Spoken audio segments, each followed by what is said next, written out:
Dit is nou nog het haatkantoor van de Rabobank in Ljouwert. Maar na een week verhuist het personeel naar het jerdere haatkantoor van de net meer bestaande Frieslandbank.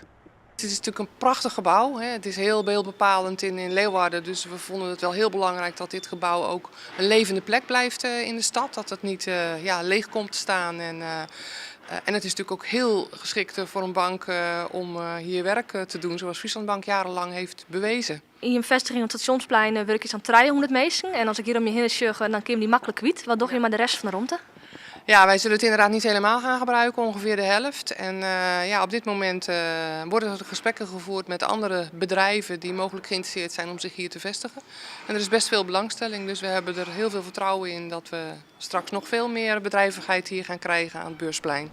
Van de Frieslandbank bleven nog wel een tal beeldbepalende elementen bestaan. Zij is de oude Jildkloes nou een teruggang worden. De dikke moeren en de kloes door herinner je daar nog aan.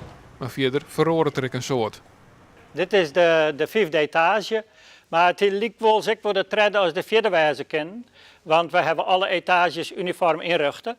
Alle met nieuwe bureaus, elektrisch verstelbaar. Omdat wij het nieuwe werkje hier introduceren willen. En dat betekent dus dat iedereen overal werkje kennen moet. Prachtig uitzicht over de stad en ik nog volle verder. Deze ruimte die gaan wij inrichten en die hebben we ook gedeeltelijk inrichten, zou je misschien kennen, om grotere bijeenkomsten te organiseren.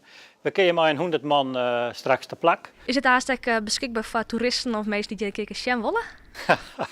Ja, dat zou heel mooi zijn. Daar moeten we naar gewoon uitdenken. We krijgen wel aanvragen van partijen die zeggen, goh, wij zouden heel graag bij hem op die bovenste etage vergaderen kunnen. Daar moeten we nog even naar zien. We moeten het eerst zelf goed in water hebben en dan daarna zien we verder.